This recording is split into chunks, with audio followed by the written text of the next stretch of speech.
नमस्कार, मैं रवि पंत। कल्याण मैगजीन में एक बोध कथा छपी है। बोध कथा माने मॉरल स्टोरीज, जिसको पैराबल्स भी बोलते हैं। टॉपिक है वो है मुफ्त कुछ नहीं होता। इसमें जो उन्होंने इसमें जो छापा है उसमें ये लिखा है, जब कोई चीज़ मुफ्त में मिल रही है तो समझ लीजिए आपको अपनी स्वतंत्रता देकर इसकी कीमत चुकानी पड़ेगी।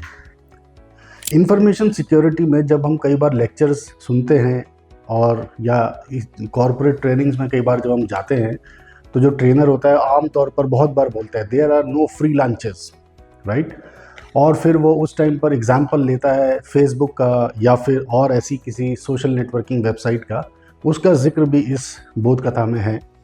तो इसमें जो लिखा है वो ये लिखा है कि जब सोशल नेटवर्किंग साइट्स आई तो उनके पास फेसबुक और व्हाट्सएप थे और हमारे पास स्वतंत्रता और निजता। उन्होंने कहा ये मुफ्त है। हमने आंखें बंद कर ली और जब खोली तो हमारे पास फेसबुक और व्हाट्सएप थे और उनके पास हमारी स्वतंत्रता और निजी जानकारियाँ। बहुत ही शानदार ये लिखा है। इसमें एक और अध्याय उसमें जोड़ा है जो ज़्यादा मेरे को लगा आपके साथ शेयर करना चाहिए। डेसमंड टूटू एक 1984 में इनको नोबेल पीस प्राइज़ मिला था। इन्होंने मिशनरीज़ के बारे में लिखा था कि जब मिशनरीज़ अफ्रीका आए तो उनके पास बाइबल थी और हमारे पास ज़मीन। और फिर वो आगे बोलते हैं कि मिशनरीज़ ने बोला कि हम तुम्हारे लिए प्रार्थना करने आए हैं। हम सब ने आंखें बंद करी और प्रार्थना करने लगे।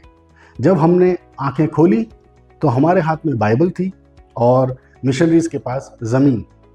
कहने का सिर्फ तात्पर्य इतना ही है कि मुफ्त कुछ नहीं होता।